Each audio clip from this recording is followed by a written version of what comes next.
रात के सन्नाटे में राजगढ़ की विशाल शेखावत हवेली किसी सोए हुए किले जैसी लग रही थी। हवेली के पिछले हिस्से के उस छोटे से कम रोशन कमरे में केवल एक टेबल लैंप की हल्की पीली रोशनी तैर रही थी। बाहर तेज हवा खिड़कियों के शीशों से टकरा रही थी और कमरे के भीतर की खामोशी एक बेचैन कर देने वाला गहरा तनाव था। जब ये निकाह खुदा और हमारी रूहों के दरमियान मुकम्मल हो चुका है तो फिर इस तरह थरथराने और बच्चों की तरह सिसकने का क्या मतलब है अम्मी? रणवीर सिंह शेखावत का भारी रौबदार और गहरा लहजा उस कमरे की दीवारों से टकराया। उसने अपनी तीखी संजीदा निगाहों से अवनी को देखा। अवनी बिस्तर के कोने से सटी अपनी हथेलियों में अपना चेहरा छुपाए काँप रही थी।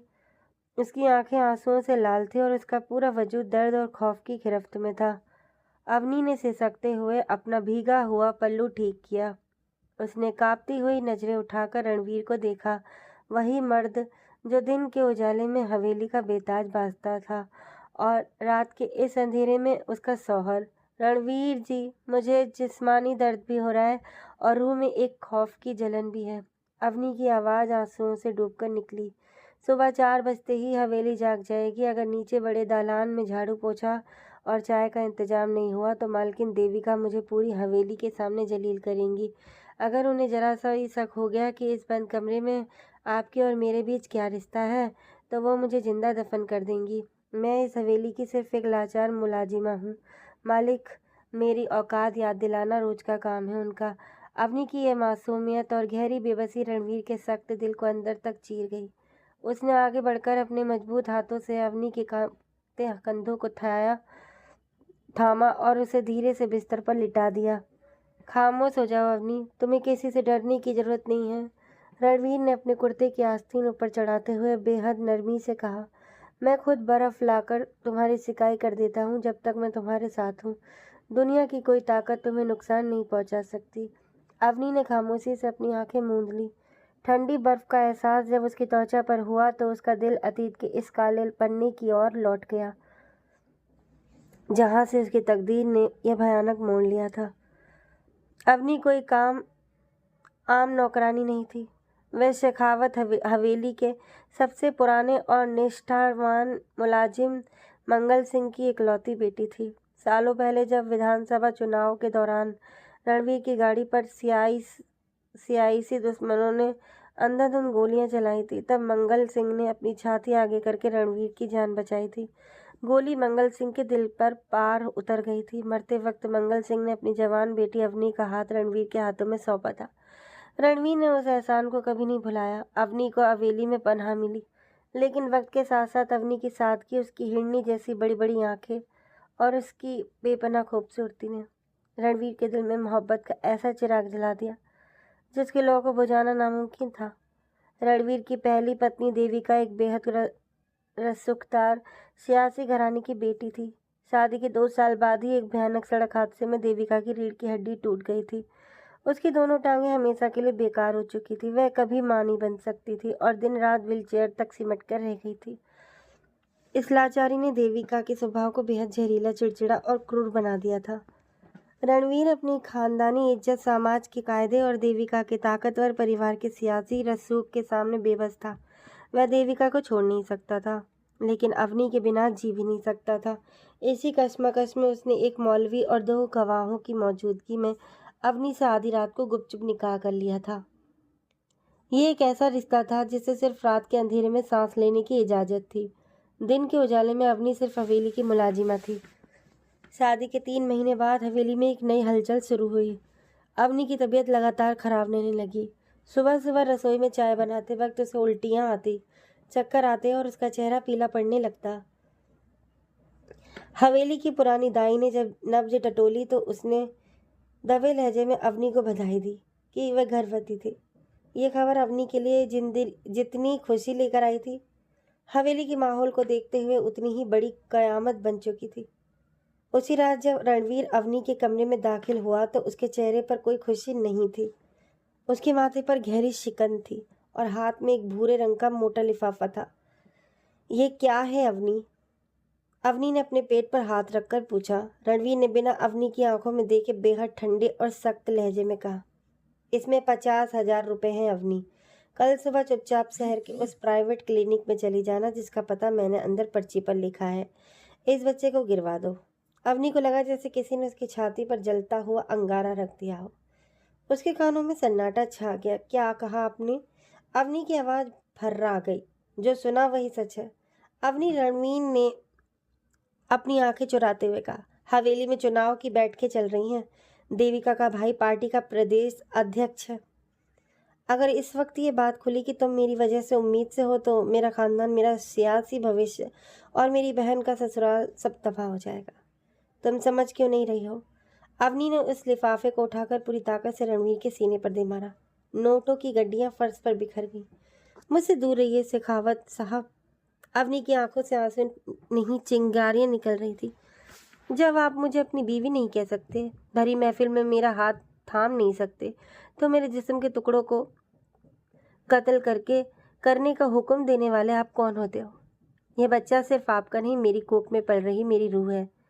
रणवीर अवनी का यह रूप देखकर दंग रह गया। वह लड़की जो कभी इसके सामने सांस भी धीरे लेती थी, असेरनी की तरह दहाड़ रही थी। अवनी, तुम अपनी हदें पार कर रही हो। रणवीर गुस्से में आगे बढ़ा और उसने अवनी की कलाई मरोड़ कर उसे अपने करीब खींच लिया। तुम मेरी मर्जी के बिना इस हवेली में एक पत्ता भी नहीं हिला सकती। दिमाग से फितूर निकाल दो। अवनी ने अपनी कलाई छुड़ाने की कोशिश किए बिना रणवीर की आंखों में अपनी जलती हुई आंखें गड़ा दी। तो सुन लीजिए रणवीर जी, अवनी ने एक एक लफ्ज चबाते हुए कहा। या तो आप कल सुबह पूरी हवेली के सामने ये कबूल कीजिए कि यह बच्चा शेखावत खानदान का खून है, या फिर मुझे इस हवेली से जाने दीजिए। अगर आपने मुझे रोकने की कोशिश की तो मैं इसी हवेली के कुएं में कूदकर जान दे दूंगी, लेकिन अपने बच्चे पर आँच नहीं आने दूंगी। रणवीर ने बेबसी में अपनी बाहें भींच लिया। उसने उसके माथे और गालों को चूमकर उसके गुस्से को शांत कराना चाहा, लेकिन अवनी का जिस्म किसी बेजान पत्थर की तरह ठंडा पड़ चुका था। रणवीर समझ गया कि माँ बन चुकी यह औरत अब उसके किसी दबाव में आने वाली नहीं थी। अगली सुबह हवेली की हवा में जहर घुला हुआ था। देविका अपने कमरे से लगातार घंटी बजा रही थी और उसकी चीखें पूरे दालान में गूंज रही थी। अवनी, अवनी, कहाँ मर गई तू? मेरे नाश्ते का वक्त हो गया है। अवनी जल्दी से अपना दुपट्टा संभालते हुए रसोई की तरफ भागी। उसने ताजे सेब का जूस निकाला, टोस्ट तैयार किया और कांपते हाथों से ट्रे लेकर देविका के आलीशान कमरे में दाखिल हुई। कमरे में रणवीर सोफे पर बैठा फाइलें देख रहा था। देविका अपनी व्हीलचेयर पर बैठी अवनी को खूंखार नजरों से घूर रही थी। इतनी देर क्यों लगाई तूने? देविका ने चिल्लाकर कहा। तुझे पता है ना कि मुझे सुबह खाली पेट दवाई लेनी होती है। कामचोर कहीं की। माफ़ कीजिए मालकिन। जूस ताज़ा निकाल रही थी, अवनी ने सिर झुकाकर कहा और आगे बढ़कर जूस का गिलास देविका की तरफ बढ़ाया। लेकिन बदकिस्मती से फर्श पर गिरी पानी की चंद बूंदों पर अवनी की चप्पल फिसल गई। अवनी लड़खड़ाई, ट्रे उसके हाथ से छूटी और पूरा ठंडा लाल जूस देविका के रेशमी लिबास और बिस्तर की सफ़ेद चादर पर फैल गया। देविका के सब्र का बांध टूट गया। उसने पास रखा भारी पीतल का लैंप उठाया और अवनी के ऊपर दे मारा। लैंप अवनी के कंधे को छूता हुआ फर्श पर गिरा और चकनाचूर हो गया। हरामखोर नीच औरत, तेरी ये हिम्मत! देविका ने अवनी के बाल पकड़ने की कोशिश करते हुए गालियों की बौछार कर दी। रणवीर, इसे आज ही इस हवेली से धक्के मारकर बाहर निकालो। यह हमें मारने की साजिश कर रही है। अवनी फर्श पर घुटनों के बल बैठी रो रही थी। उसका जिस्म दर्द से कांप रहा था, लेकिन उसकी आंखें देविका पर नहीं, सोफे पर बैठे रणवीर पर टिकी थी। रणवीर चुपचाप बैठा रहा। उसने एक बार अपनी आंखें उठाईं, अवनी का दर्द देखा, लेकिन देविका के सियासी रुआब के आगे उसकी जुबान पर ताला लग गया। उसने अवनी के बचाव में एक शब्द ही नहीं कहा। यह खामोशी अवनी के सीने में खंजर की तरह उतर गई। उसने अपने आंसू पोंछे, खामोशी से फर्श साफ किया और कमरे से बाहर निकल आई। अब कोई शौक बाकी नहीं था। इस हवेली में उसके आत्मसम्मान और उसके बच्चे की सिर्फ मौत लिखी थी। उसी शाम जब देविका की तबीयत अचानक बिगड़ी और रणवीर उसे लेकर शहर के सबसे बड़े अस्पताल भागा, हवेली में सन्नाटा पसर गया। अवनी ने अपना पुराना थैला निकाला, अपनी माँ की दी हुई सोने की एक अंगूठी अपनी कमर में घोंसी और हवेली की बूढ़ी दादी माँ के तकिए के नीचे एक खत रख दिया। खत में सिर्फ इतना लिखा था कि दादी माँ, मुझे माफ़ कर दीजिएगा, मैं अपने बच्चे की खातिर ये हवेली हमेशा के लिए छोड़ रही हूँ। रणवीर जी से कहिएगा कि उन्होंने अपना बच्चा खो दिया है। रात के घने अंधेरे में अवनी हवेली के पिछले छोटे फाटक से निकली और तेज कदमों से रेलवे स्टेशन की तरफ बढ़ गई। रेलवे स्टेशन पर जो पहली ट्रेन दिखी, अवनी उस पर सवार हो गई। वह ट्रेन उसे सपनों और संघर्षों के शहर अहमदाबाद ले गई। अहमदाबाद का रेलवे स्टेशन अवनी के लिए किसी दूसरी दुनिया जैसा था। हजारों लोगों की भागदौड़, गाड़ियां के हॉर्न, ऊंची ऊंची इमारतें और अजनबियों का रेला। अवनी ने कभी हवेली की चारदीवारी के बाहर की दुनिया नहीं देखी थी। उसके पास सिर्फ 2,000 रुपए थे। थक हार कर वह अपनी दूर की चचेरी बहन सरिता के पते पर पहुंची। सरिता शहर के एक तंग स्लम इलाके में 2 कमरों के मकान में रहती थी। उसका पति सालों से फालिस का शिकार था और सरिता खुद एक धागा फैक्ट्री में मजदूरी करके घर चलाती थी। सरिता ने अवनी की हालत और उसका उभरा हुआ पेट देखकर उसे गले लगा लिया और अपने घर में आसरा दिया। लेकिन मुसीबत ने यहाँ भी अवनी का पीछा नहीं छोड़ा। सरिता का देवर विनोद, जो एक बिगड़ा हुआ और शराबी किस्म का आदमी था, अवनी की सादगी और हुस्न पर गंदी नजरें रखने वाला। एक दोपहर जब सरिता काम पर गई थी, उसका पति सो रहा था। विनोद ने कमरे में घुसकर अवनी का हाथ पकड़ लिया और बदतमीजी करने की कोशिश की। अवनी ने पास पड़ी लोहे की बाल्टी उठाकर विनोद के सिर पर दे मारी और चीखते हुए बाहर भागी। जब शाम को सरिता लौटी और उसे ये बात पता चली तो वह फुट फुट कर रोने लगी। अवनी, मैं जानती हूँ तू गंगा जैसी पवित्र है, सरिता ने रोते हुए कहा, लेकिन विनोद एक दरिंदा है। वह तुझे बर्बाद कर देगा और मैं कुछ नहीं कर पाऊंगी। तू यहाँ से मेरी सहेली अंजलि के पास चली जा। वह सिविल अस्पताल में नर्स है। उसका अपना एक छोटा फ्लैट है। वह बहुत नेक दिल है, तुझे अपनी बहन की तरह रखेगी। अंजलि सचमुच एक फरिश्ता निकली। जब अवनी उसके फ्लैट पर पहुंची और उसने अपनी दास्तान सुनाई तो अंजलि ने बिना किसी झिझक के अवनी को अपने सीने से लगा लिया। आज से तू अकेली नहीं है अवनी, अंजलि ने कहा। यह घर तेरा है, हम दोनों मिलकर तेरे बच्चे का स्वागत करेंगे। अंजलि ने अवनी को पास ही के एक एक्सपोर्ट कपड़ा फैक्ट्री के पैकेजिंग डिपार्टमेंट में नौकरी दिलवा दी। अवनी ने दिन रात एक कर दिया। वह सुबह 7 बजे से रात के 9 बजे तक लगातार काम करती ताकि डिलीवरी के वक्त पैसों की कोई कमी न रहे। उसी दौरान उनकी ज़िंदगी में राघव का प्रवेश हुआ। राघव एक बेहद ईमानदार, मेहनती और सीधा साधा ऑटो ड्राइवर था। वह अक्सर अंजलि को अस्पताल ड्यूटी पर ले जाता था और अंजलि के परिवार को सालों से जानता था। राघव ने जब अवनी के संघर्ष को देखा तो वह उसके लिए एक सगे बड़े भाई की तरह खड़ा हो गया। वह रोज अवनी को फैक्ट्री से सुरक्षित घर छोड़ता, बाजार से सामान लाता और हर मुश्किल में ढाल बनकर खड़ा रहता। अवनी ने बहुत जल्द ही महसूस कर लिया कि राघव और अंजलि के बीच कुछ अनकहा सा रिश्ता है। राघव जब भी अंजलि को देखता उसकी आंखों में एक पवित्र प्रेम और सम्मान की चमक होती।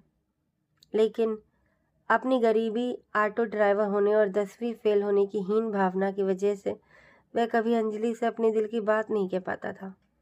एक दिन अस्पताल में अंजलि की बेहतरीन सेवा के लिए उसे सीनियर हेड नर्स के पद पर प्रमोट कर दिया गया।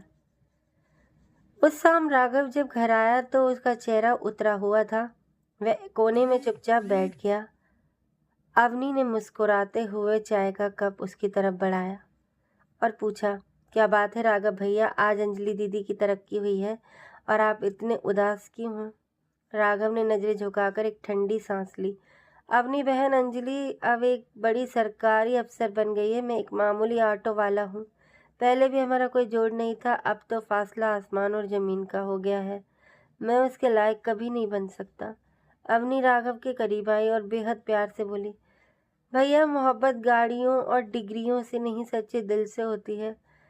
दीदी भी आपसे प्यार करती है, बस आपके इजहार का इंतजार कर रही हैं। अवनी ने अपने आंचल की गांठ खोली और अपनी माँ की दी हुई वह खानदानी सोने की अंगूठी निकाली जिसमें एक छोटा सा हीरा चमक रहा था। उसने वह अंगूठी राघव की हथेली पर रख दी। ये क्या कर रही हो अवनी बहन? ये तो तुम्हारी माँ की आखिरी निशानी है। राघव ने घबराकर हाथ पीछे खींचा। राघव भैया, इस शहर में अगर आप और अंजलि दीदी मुझे ना मिलते तो शायद मैं और मेरा बच्चा अब तक जिंदा ना होते। अवनी की आंखें भर आई। आप दोनों ने मुझे जो सहारा दिया है उसके आगे इस सोने के टुकड़े की कोई औकात नहीं है। ये अंगूठी ले जाइए और दीदी की उंगली में पहनाकर उन्हें अपनी हमसफर बना लीजिए। उसी रात सादे समारोह में राघव और अंजलि का रिश्ता पक्का हो गया। अंजलि की माँ जानकी देवी ने गांव से आकर दोनों को आशीर्वाद दिया और अवनी को अपनी दूसरी बेटी का दर्जा दिया। उधर राजगढ़ की शेखावत हवेली में अवनी के जाने के बाद जैसे जिंदगी ही खत्म हो गई थी। जब रणवीर अस्पताल से लौटा और उसे दादी माँ से अवनी का खत मिला तो उसके पैरों तले से जमीन खिसक गई। उसने पागलों की तरह अवनी के कमरे की एक एक चीज को टटोला। तकिए पर अवनी के बालों की खुशबू और फर्श पर बिखरे सिंदूर के निशान देखकर रणवीर का कलेजा फट गया। अवनी तुम मुझे छोड़कर कहाँ चली गई थी? रणवीर हवेली के खाली दालान में दहाड़ मारकर रो पड़ा। उसने अपने सबसे खास सुरक्षा अधिकारी और जासूसों को अवनी की तलाश में लगा दिया। राजस्थान, दिल्ली, मुंबई, गुजरात, हर शहर के चप्पे चप्पे पर अवनी की तस्वीरें भेजी गईं, लेकिन 6 महीने बीत जाने के बाद भी अवनी का कोई सुराग नहीं मिला।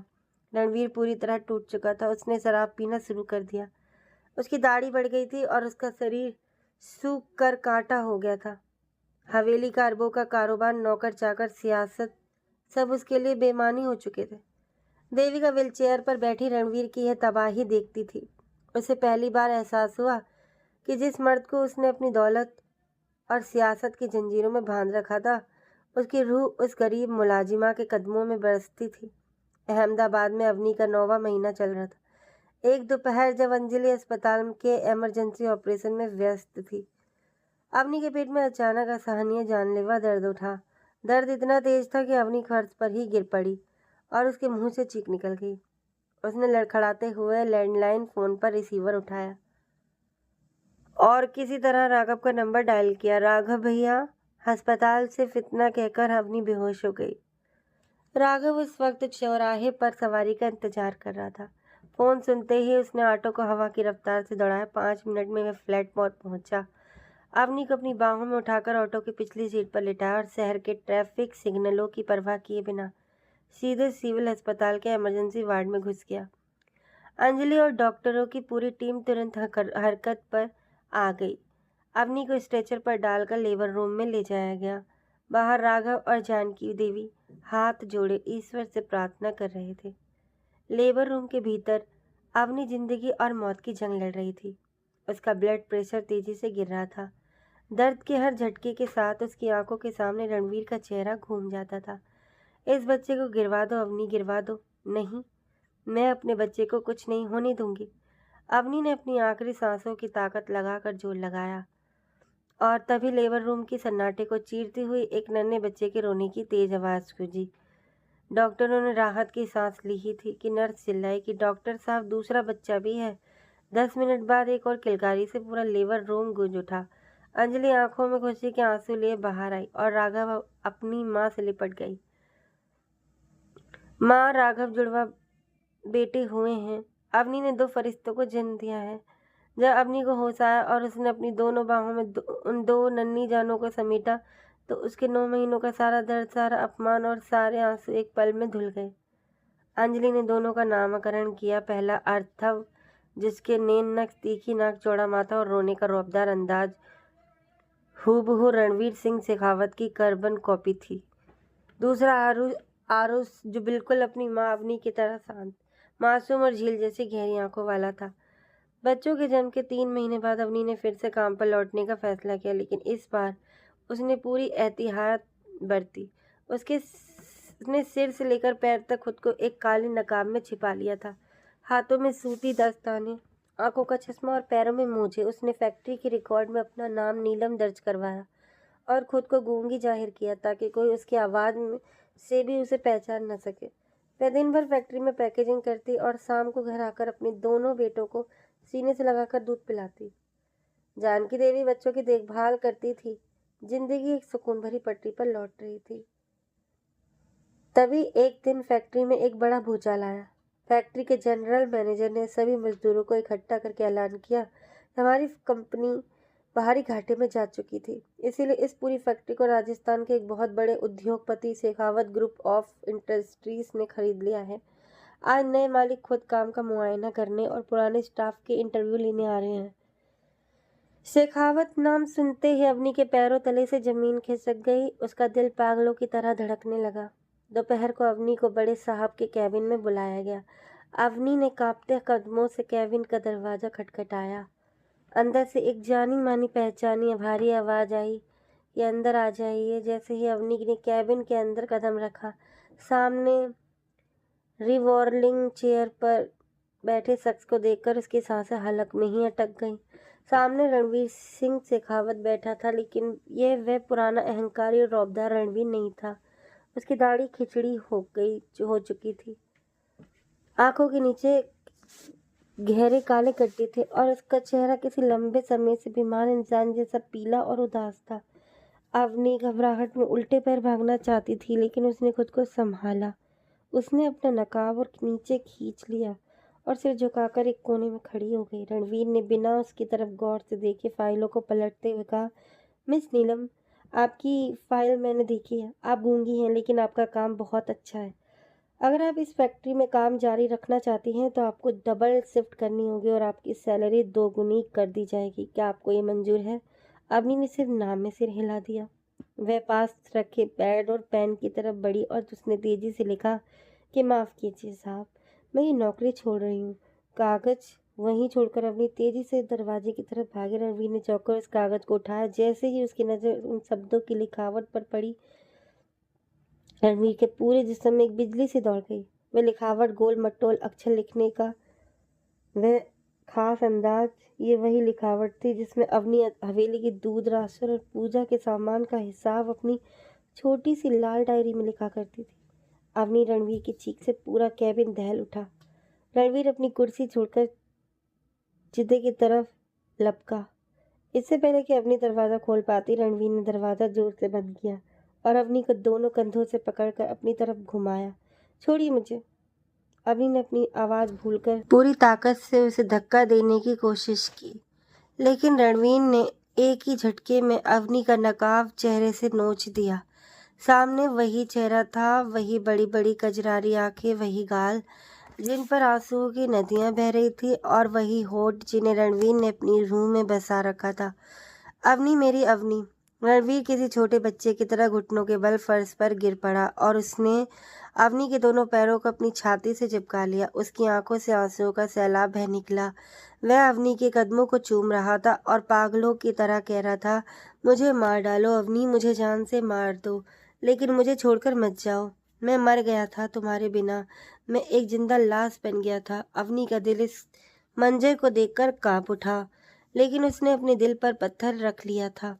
उसने अपने पैर पीछे खींचते हुए नफरत से कहा, दूर रहिए मुझसे शेखावत साहब। अब मैं आपकी हवेली की वो लाचार नौकरानी नहीं हूँ जिसे आप जब चाहे बिस्तर पर खींच ले और जब चाहे अपनी इज्जत बचाने के लिए उसके बच्चे का कत्ल करने का हुक्म दे दें।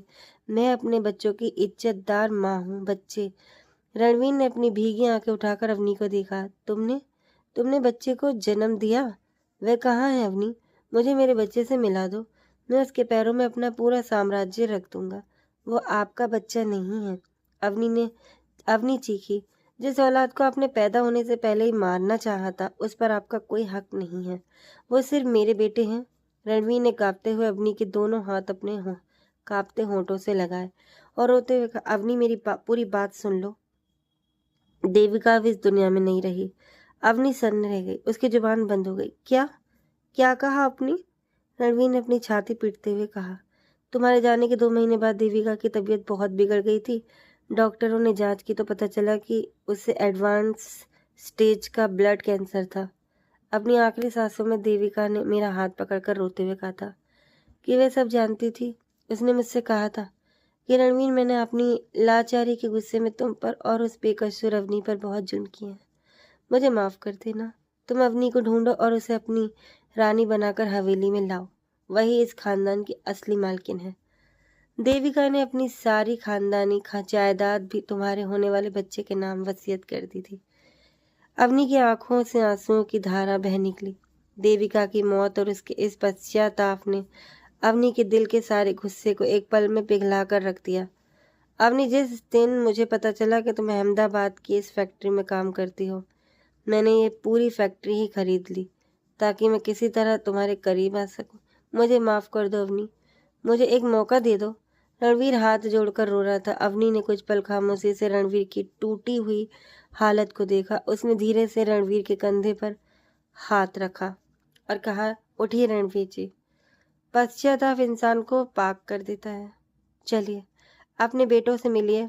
शाम के वक्त जब रणवीर अपने अवनी के साथ उस छोटे से फ्लैट में दाखिल हुआ तो कमरे का मंजर देखकर उसकी आंखें भर आईं। फर्श पर एक गद्दे पर दो नन्हे फरिश्ते खेल रहे थे। एक बच्चा लगातार हाथ पैर मारते हुए जोर जोर से रो रहा था और दूसरा बच्चा चुपचाप अंगूठा चूसते हुए छत को देख रहा था। रणवीर कांपते कदमों से आगे बढ़ा। उसने सबसे पहले रोते हुए बच्चे यानी अर्धव को अपनी गोद में उठाया। जैसे ही अर्धव अपने बाप के सीने से लगा, उसका रोना जादू की तरह बंद हो गया।